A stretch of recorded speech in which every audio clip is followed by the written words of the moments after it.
Yes, 2027 SSC GD എഴുതി BSF, CRPF, CISF, അതുപോലെ Assam rifles പോലെയുള്ള പ്രസ്റ്റീജിയസ് ആയിട്ടുള്ള ഓരോ ഫോഴ്സുകളിലും ജോയിൻ ചെയ്യാൻ ആഗ്രഹിക്കുന്ന അല്ലെങ്കിൽ ജോയിൻ ചെയ്യാൻ പോകുന്ന, ഭാവിയിൽ അങ്ങനെ ജോയിൻ ചെയ്യാനിരിക്കുന്ന ഓരോരുത്തരെയും ഈ ഒരു അനൗൺസ്മെന്റ് വീഡിയോയിലേക്ക് സ്വാഗതം ചെയ്യണം. അനൗൺസ്മെന്റ് എന്ന് പറയുമ്പോൾ നിങ്ങൾ വിചാരിക്കരുത് ഏതെങ്കിലും കോഴ്സിന്റെ അനൗൺസ്മെന്റ് എന്നൊന്നും, അങ്ങനെയൊന്നും അല്ല. നിങ്ങൾക്ക് എല്ലാവർക്കും ഉപകാരപ്പെടുന്ന, ഒരു രൂപ പോലും മുടക്കാതെ നിങ്ങൾക്ക് ഉപകാരപ്പെടുന്ന ഒരു കാര്യം പറയാൻ വേണ്ടിയിട്ടാണ്. അതിന് മുമ്പ് നിങ്ങൾ എൻ്റെ ബാക്ക്ഗ്രൗണ്ടിൽ ഇപ്പൊ കാണുന്നത് അടുത്ത വർഷത്തെ SSC GD എക്സാമിന് വേണ്ടിയിട്ടുള്ള ബാച്ച് ഓപ്പൺ ചെയ്ത പോസ്റ്ററാണ്. നിങ്ങൾക്ക് ആർക്കെങ്കിലും ജോയിൻ ചെയ്യാൻ താല്പര്യം ഉണ്ടെങ്കിൽ ഒരുപാട് ലേറ്റ് ആവാണ്ട് ജോയിൻ ചെയ്യുക. കാരണം കുറച്ച് തുടങ്ങി കഴിഞ്ഞാൽ നിങ്ങൾ ജോയിൻ ചെയ്യുമ്പോൾ നിങ്ങൾക്ക് ബുദ്ധിമുട്ടായിരിക്കും. അപ്പൊ ഇപ്പൊ തന്നെ ജോയിൻ ചെയ്യാൻ ശ്രമിക്കുക. നമ്മൾ സ്റ്റാർട്ട് ചെയ്തിട്ടേ ഉള്ളൂ.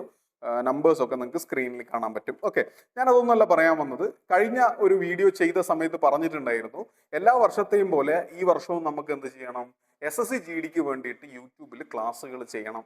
യൂട്യൂബിൽ ക്ലാസ്സുകൾ ചെയ്യുമ്പോൾ കഴിഞ്ഞ വർഷങ്ങളിൽ നമ്മൾ നേരിട്ടിട്ടുള്ള ബുദ്ധിമുട്ട് എന്ന് പറഞ്ഞാൽ, ഒന്നാമത്തെ കാര്യം നമുക്ക് സമയം വളരെ കുറവായിരുന്നു എന്നുള്ളതാണ്. നമുക്ക് ആപ്പിൽ ഒരുപാട് ക്ലാസ്സുകൾ പെൻഡിങ് ഉണ്ടായിരുന്നു. അപ്പൊ അതിനിടയിൽ യൂട്യൂബിലും കൂടെ എടുക്കാൻ സത്യസന്ധമായി പറയുകയാണെങ്കിൽ സമയം ഒട്ടും ഉണ്ടായിരുന്നില്ല. അതുകൊണ്ട് തന്നെ നമുക്ക് സാധാരണ എല്ലാ വർഷങ്ങളിലും ഉള്ളതുപോലെ കഴിഞ്ഞ വർഷം വളരെ സ്ട്രോങ് ആയിട്ടുള്ള ഒരു പ്രിപ്പറേഷൻ നടത്താൻ സാധിച്ചിരുന്നില്ല. എന്നാൽ ആ ക്ഷീണം നമ്മൾ ഈ ഒരു വർഷം മാറ്റാൻ പോവുകയാണ്. അപ്പം പഠിച്ച് തുടങ്ങണം, അല്ലെങ്കിൽ പഠിച്ച് നേരത്തെ നല്ലൊരു സ്കോറിലേക്ക് എത്തണം. നിങ്ങൾ തംബ്നെയിൽ കണ്ടിട്ടുണ്ടാവും അല്ലേ, 40-40 എന്നൊക്കെ കാണുമ്പം അതൊക്കെ നടക്കാത്ത സ്വപ്നമാണെന്ന് ചിന്തിക്കുന്ന ആൾക്കാരുണ്ടാവും. എന്നാൽ നമ്മൾ ഇപ്പോഴേ തുടങ്ങുകയാണെങ്കിൽ തീർച്ചയായിട്ടും നിങ്ങൾക്ക് 40-40 ഒക്കെ വാങ്ങാൻ വേണ്ടി സാധിക്കും. അതിന് നമ്മൾ എന്താ ചെയ്യേണ്ടതെന്നാണ് ഞാൻ ഈ ഒരു വീഡിയോയിൽ പറയാൻ പോകുന്നത്. എന്തൊക്കെയാണ് നമ്മൾ പ്ലാൻ ചെയ്തിട്ടുള്ളത്, അതിൻ്റെ കൂടെ നിങ്ങൾ എങ്ങനെയാണ് ട്രാവൽ ചെയ്യേണ്ടത് എന്നുള്ളത് ഞാൻ പറഞ്ഞുതരാം. നിങ്ങൾ സ്റ്റുഡൻ്റ് ആണെങ്കിൽ, എന്തെങ്കിലും പഠിച്ചുകൊണ്ടിരിക്കുന്ന ആളാണ്, കോളേജ് സ്റ്റുഡൻ്റ് ഒക്കെ ആണെങ്കിൽ നിങ്ങളിത് എങ്ങനെ പഠിക്കണം, അല്ലെങ്കിൽ എങ്ങനെയാണ് ഈ വീഡിയോ സീരീസ് ഫോളോ ചെയ്യേണ്ടത് ഞാൻ പറഞ്ഞുതരാം. ആൻഡ് വർക്ക് ചെയ്യുന്ന ആളാണെങ്കിൽ എന്താ ചെയ്യേണ്ടതെന്ന് പറഞ്ഞുതരാം. നിങ്ങൾ ഇതൊന്നുമല്ല, നിങ്ങൾ എക്സാമിന് വേണ്ടി പഠിക്കുന്ന, പ്രിപ്പയർ ചെയ്യുന്ന, വീട്ടിലിരുന്ന് അല്ലെങ്കിൽ ഏതെങ്കിലും ഇൻസ്റ്റിറ്റ്യൂഷനിലൊക്കെ ഇരുന്ന്, ഏത് ഇൻസ്റ്റിറ്റ്യൂഷനിലായാലും കുഴപ്പമൊന്നുമില്ല കേട്ടോ, എവിടെയെങ്കിലുമൊക്കെ ഇരുന്ന് പ്രിപ്പയർ ചെയ്യുന്ന, ഇതിനു വേണ്ടി ഡെഡിക്കേറ്റഡ് ആയിട്ട് സമയം കളയുന്ന ആളാണെങ്കിൽ എന്താ ചെയ്യേണ്ടതെന്നുള്ളതൊക്കെ ഞാൻ പറഞ്ഞുതരാം. അതിനു മുമ്പ് എങ്ങനെയാണ് നമ്മളിത് ചെയ്യാൻ പോകുന്നതെന്ന് പറയാം. ഓക്കെ, സാധാരണയായിട്ട് നമ്മൾ ചെയ്യുന്ന കാര്യം വളരെ ഡയറക്റ്റ് ആയിട്ട് പറയുകയാണെങ്കിൽ, നമ്മൾ സീരീസ് തുടങ്ങി, ടോപ്പിക്, ആദ്യത്തെ ടോപ്പിക് ഇതാണ്, അടുത്ത ടോപ്പിക് ഇതാണ്, അടുത്ത ടോപ്പിക് ഇതാണ്, അങ്ങനെ ഒരുപാട് പ്ലേലിസ്റ്റുകൾ ഈ ചാനലിൽ തന്നെ കിടക്കുന്നുണ്ട്. അത് റിപ്പീറ്റ് ചെയ്യേണ്ട ആവശ്യമില്ല എന്നാണ് ഞാൻ വിചാരിക്കുന്നത്. അതുകൊണ്ട് ഞാൻ 2 സെറ്റായിട്ട് നമ്മളെ പ്രിപ്പറേഷനെ മാറ്റാൻ വേണ്ടി പോവുകയാണ്. ഒന്നാമത്തെ സെറ്റ് എന്ന് പറഞ്ഞാൽ, നമ്മൾ ഈ പറഞ്ഞതുപോലെ തന്നെ സിലബസ് കവർ ചെയ്യുന്ന ഒരു സെഷൻ, അത് നമുക്ക് മസ്റ്റ് ആണല്ലോ. കാരണം പുതിയ ഒരുപാട് ആളുകളുണ്ട് ഈ വർഷം, ഈ ഒരു പരീക്ഷയ്ക്ക് വേണ്ടി തയ്യാറെടുക്കുന്ന ആളുകളുണ്ട്. അത് പറഞ്ഞപ്പോഴൊരു കാര്യം ഓർത്തത്, നിങ്ങൾക്കൊരു ഉത്തരവാദിത്വം കൂടെ ഉണ്ട്. ഈ വീഡിയോയ്ക്ക് ഈ ഒരു വീഡിയോ നിങ്ങളെ ഫ്രണ്ട്സിനോ, അതുപോലെ തന്നെ ഈ GD എക്സാം പ്രിപ്പയർ ചെയ്യുന്ന കുട്ടികൾക്കൊക്കെ ഒന്ന് ഷെയർ ചെയ്ത് കൊടുക്കണം. ഒരുപാട് ആളുകൾ ഉള്ളപ്പോഴാണ് ഒരുപാട് ക്ലാസ്സുകൾ എടുക്കാൻ നമുക്ക് എല്ലാവർക്കും ഒരു ആവേശം ഉണ്ടാവുക. അതുകൊണ്ട് അത് നിങ്ങളെ ഉത്തരവാദിത്തമാണ്. ആ ഉത്തരവാദിത്തം നിങ്ങൾ നല്ല ഭംഗിയായിട്ട് തന്നെ ചെയ്യണം. ഒരു വീഡിയോ വരുമ്പോൾ ലൈക്ക് ചെയ്യാനും, അതുപോലെ തന്നെ ഒന്ന് ഷെയർ ചെയ്യാനും, ഒരു കമന്റ് ഇടാനും ഒക്കെ ഒന്നും മടി കാണിക്കരുത്. അതിനൊന്നും ടാക്സ് ഒന്നും കൊടുക്കേണ്ട കാര്യമില്ലല്ലോ. അപ്പൊ ആ ഉത്തരവാദിത്തം നിങ്ങളെ ഏൽപ്പിക്കുകയാണ് കേട്ടോ. അപ്പം പുതിയതായി വരുന്ന ആളുകൾക്ക് വേണ്ടിയും, പിന്നെ കഴിഞ്ഞ വർഷം അത്ര ഓക്കെ ആയിട്ട് പഠിക്കാൻ പറ്റാത്ത ആൾക്കാർക്ക് വേണ്ടിയിട്ടും നമ്മൾ സിലബസ് ഒന്ന് കവർ ചെയ്യേണ്ടതായിട്ടുണ്ട്. അതെങ്ങനെയാണെന്ന് ഞാൻ പറയാം. അങ്ങനെ സിലബസ് കവർ ചെയ്ത് കഴിഞ്ഞാൽ നമുക്ക് സമയമുണ്ട് അല്ലെ, ഒരുപാട് സമയം നമ്മളെ മുന്നിലുണ്ട്. അപ്പൊ സിലബസ് കവർ ചെയ്ത് കഴിഞ്ഞാൽ പിന്നീട് നമ്മൾ ചെയ്യേണ്ടത്, നമ്മൾ സാധാരണയായിട്ട് ചെയ്തിട്ടുണ്ടായിരുന്നു എന്താ, റിവിഷൻ ചെയ്യാന്നുള്ളതായിരുന്നു. എന്നാൽ ഇനി മുതൽ നമ്മൾ ചെയ്യാൻ പോകുന്നത് മോക്കാണ്.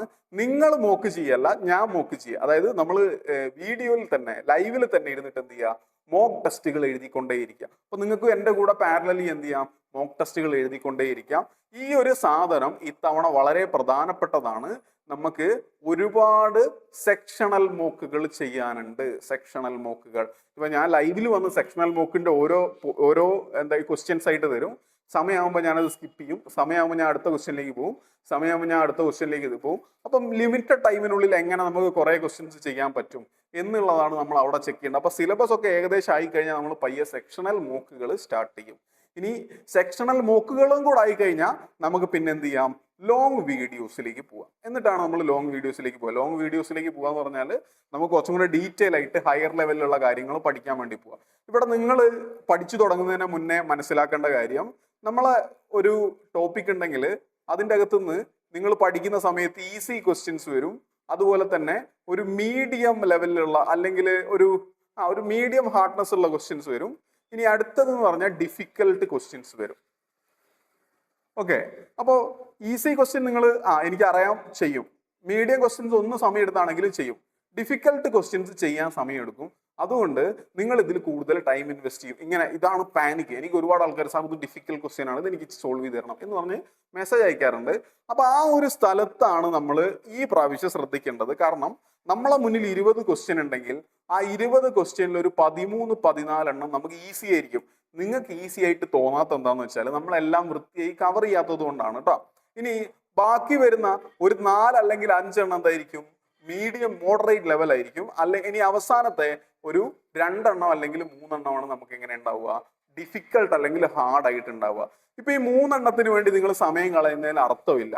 അതുകൊണ്ട് ഡിഫിക്കൽട്ട് ക്വസ്റ്റ്യൻസ് കണ്ടു കഴിഞ്ഞാൽ നമ്മൾ ആദ്യത്തെ ഈ ഒരു ഫസ്റ്റ് ലാപ്പില് നമ്മൾ അതിനെ മൈൻഡ് ചെയ്യുന്നില്ല.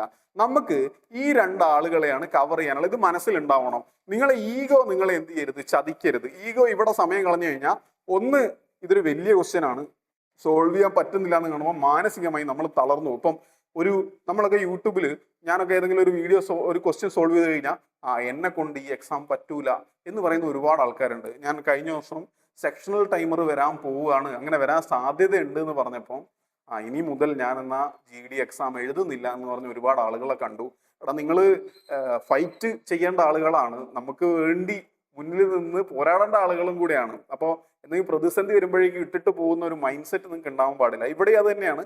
ഈ ഡിഫിക്കൽട്ട് ക്വസ്റ്റ്യൻ കാണുമ്പോൾ നമ്മൾ അയ്യോ ഇനി എന്നെ കൊണ്ട് പറ്റൂല എന്ന് പറയുന്ന ആൾക്കാരുണ്ട്.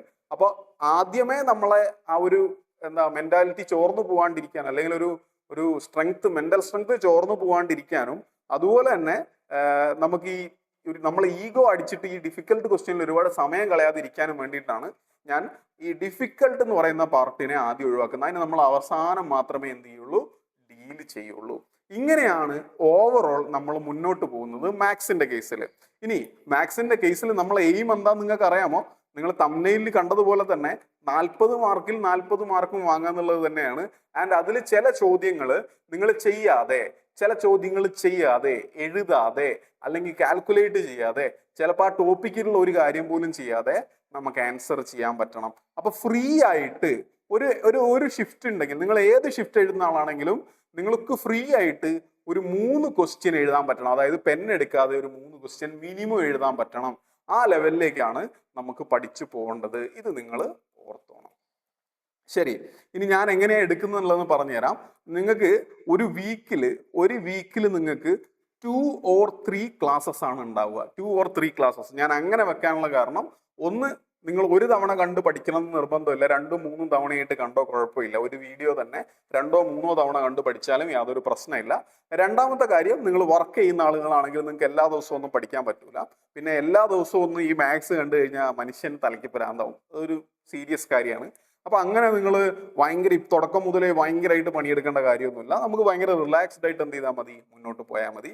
അപ്പോൾ 2 to 3 ക്ലാസ്സസ് ഒരു വീക്കിൽ ഉണ്ടാവും. ഇപ്പോൾ മൺഡേയിലാണ് ഒരു ക്ലാസ് എന്നുണ്ടെങ്കിൽ അടുത്ത ക്ലാസ് ഒരു തേഴ്സ്ഡേ അല്ലെങ്കിൽ ഫ്രൈഡേ ഒക്കെ ഉണ്ടാവുക. അപ്പൊ നിങ്ങൾക്ക് എന്ത് ചെയ്യാം? അതിൻ്റെ ഇടയിലുള്ള സമയം ആ ഒറ്റ വീഡിയോ പഠിക്കാൻ ഉപയോഗിക്കാം. ഒരു വീഡിയോയിൽ എന്തൊക്കെ കാര്യങ്ങളുണ്ടോ അതൊക്കെ പഠിക്കാൻ ഉപയോഗിക്കാം. ആൻഡ് ആ ഒരു വീഡിയോന്റെ അകത്ത് ഞാൻ വളരെ ലിമിറ്റഡ് ആയിട്ടുള്ള ടൈപ്പുകളെ പറയുള്ളൂ, അല്ലെങ്കിൽ ലിമിറ്റഡ് തിയറിയെ പറയുള്ളൂ. ലിമിറ്റഡ് തിയറി എന്തിനാണെന്നറിയാമോ? നമുക്ക് റിപ്പീറ്റഡ് ആയിട്ടുള്ള ക്വസ്റ്റ്യൻസ് ഇനി ഒരുപാട് വരും. ഈ ടൈമർ ഉള്ളത് കൊണ്ട് തന്നെ നമുക്ക് ഈസി ക്വസ്റ്റ്യൻസ് ആണ് ഒരുപാട് ഉണ്ടാവുക. അപ്പോൾ ആ ഒരു തിയറിന്റെ അകത്തുനിന്ന്, നമ്മൾ ആ പഠിക്കുന്ന തിയറിന്റെ അകത്തുനിന്നുള്ള പ്രധാനപ്പെട്ട ഈസി ക്വസ്റ്റ്യൻസ് ഒക്കെ നമ്മൾ വീണ്ടും പറയും. ഇപ്പോൾ ഒരു 45 മിനിറ്റ് വീഡിയോ ആണ് നമ്മൾ ക്ലാസ് ആയിട്ട് എടുക്കുന്നതെന്നുണ്ടെങ്കിൽ ആ 45 മിനിറ്റിൽ ചിലപ്പോൾ 3-4 ടൈപ്പേ ഉണ്ടാവുള്ളൂ ഒരു തിയറീനെ ബേസ് ചെയ്തിട്ടുള്ള. ആ 3-4 ടൈപ്പും എങ്ങനെ ചെറിയ സമയം കൊണ്ട് ചെയ്യാം അതായിരിക്കും നമ്മൾ അവിടെ ഡിസ്കസ് ചെയ്യുന്നുണ്ടാവുക. അപ്പൊ നിങ്ങൾക്ക് പിന്നീട് അങ്ങോട്ട് ആഴ്ച മൊത്തം എന്ത് ചെയ്യാം? ആ ടൈപ്പുകൾ തന്നെ പഠിച്ചുകൊണ്ടിരിക്കുക. അങ്ങനെയാണ് ഞാൻ ഈ പറഞ്ഞ ഫ്രീ ഹിറ്റ് ക്വസ്റ്റ്യൻസ് നമുക്ക് എടുക്കാൻ പറ്റുക. ഞാൻ നേരത്തെ പറഞ്ഞില്ലേ, ഒരു 3-4 നമുക്ക് ഫ്രീ ആയിട്ട് കിട്ടുന്നുള്ളത്, ഒന്നും ചെയ്യാതെ കിട്ടുന്നുള്ളത്. അത് കിട്ടാൻ വേണ്ടിയിട്ടാണ് ഇങ്ങനെ ഓരോ തിയറി ഫോക്കസ് ചെയ്തുകൊണ്ട് നമ്മൾ പഠിക്കാൻ വേണ്ടി പോകുന്നത്. അപ്പൊ ലിമിറ്റഡ് ആയിട്ടുള്ള കണ്ടന്റുകൾ മാത്രമേ ഒരു വീഡിയോയിൽ ഉണ്ടാവുള്ളൂ. അങ്ങനത്തെ 2-3 വീഡിയോസ് ഒരാഴ്ചയിൽ എന്ന് പറഞ്ഞാൽ നിങ്ങൾക്ക് ഫ്ലെക്സിബിളായി പഠിക്കാൻ പറ്റും. എന്നിട്ട് ശനിയോ ഞായറോ ഒക്കെ ഇരുന്ന് നല്ല വൃത്തിയായി ഒന്നുകൂടെ റിവൈസ് ചെയ്യാനും പറ്റും. ഇതിനുള്ള സമയം നിങ്ങൾക്ക് ഉണ്ടാവും എന്നുള്ളത് ഓർത്തുകൊള്ളാം. അപ്പൊ ഈ ഒരു കാര്യമാണ് ഓവറോൾ മനസ്സിലാക്കേണ്ടത്. ഇന്നത്തോടെ ഈ ഒരു വീഡിയോയോട് കൂടി ഇത് നമ്മൾ ഒഫീഷ്യലി അനൗൺസ് ചെയ്തിരിക്കുകയാണ്. അപ്പം ഇനി നിങ്ങൾ ചെയ്യേണ്ടത്, നിങ്ങൾ കമന്റിൽ പറയാ നിങ്ങൾ ഇതിന്റെ കൂടെ ഉണ്ടോ, ഈ ഒരു വീഡിയോ സീരീസിന്റെ കൂടെ നിങ്ങൾ ഉണ്ടാവും എന്നുള്ളത് പറയാ. അതുപോലെ തന്നെ അടുത്ത വർഷത്തെ ഈ ഒരു എക്സാമില് മാത്സിൽ 40-40, ബാക്കി സബ്ജക്റ്റുകളൊക്കെ നിങ്ങൾ അതായത് ടീച്ചേഴ്സുമായി കണക്ട് ചെയ്തിട്ട് നിങ്ങൾ മാക്സിമം സ്കോർ ചെയ്യാൻ ശ്രമിക്കുക. നമ്മളെ ലക്ഷ്യം, ഞാൻ വേറെ ഒരു സബ്ജക്റ്റിൽ ഇടപെടുന്നില്ല, കാരണം കുറച്ച് പേർക്ക് എന്ന് പറഞ്ഞാൽ ഒരു 10-30 പേർക്കെങ്കിലും 40-40 മാർക്ക് കേരളത്തിൽ നിന്ന് വാങ്ങിച്ചു കൊടുക്കുക എന്നുള്ളൊരു ലക്ഷ്യം ഇത്തവണ എനിക്ക് പേഴ്സണലി ഉണ്ട്. അപ്പൊ ആ ഒരു ലക്ഷ്യത്തിന് വേണ്ടിയിട്ട് നിങ്ങൾ ആരൊക്കെ എൻ്റെ കൂടെ ഉണ്ടാവും, 30 പേരാണെങ്കിലും കുഴപ്പമില്ല കേട്ടോ, 30 പേരാണെങ്കിൽ 30 പേര്, നിങ്ങൾ ആരൊക്കെ എൻ്റെ കൂടെ ഉണ്ടാവും എന്നുള്ളതും കൂടെ ഒന്ന് കമന്റിൽ പറയാ. തീർച്ചയായിട്ടും ഇനി വരുന്ന ദിവസങ്ങൾ, ഇനി വരുന്ന വർഷം ഒക്കെ നമുക്ക് വേണ്ടി തന്നെ ഉള്ളതാണ്. ഓക്കെ, അപ്പൊ അത് കമന്റിൽ പറയാൻ മറന്നു പോകാണ്ടിരിക്കുക.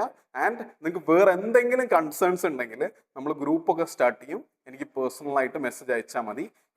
എന്തുകൊണ്ടാണ് ഞാൻ കുറച്ച് നാളായിട്ട് അത്ര ലൈവായിട്ട് ഉണ്ടായിരുന്നില്ല, എനിക്ക് കുറച്ച് എമർജൻസികളൊക്കെ ഉണ്ടായിരുന്നു, അതുകൊണ്ടാണ്. പക്ഷെ ഇനി മുതൽ നമ്മൾ ബാക്ക് ടു ട്രാക്ക് ആണ്. നമുക്ക് ഈ വർഷം എന്തായാലും എന്ത് ചെയ്യണം, പിടിക്കണം. ഓക്കെ, അപ്പോൾ ബാക്കി നമുക്ക് എന്ത് ചെയ്യാം, ക്ലാസ്സിൽ ഡിസ്കസ് ചെയ്യാം. Thank you.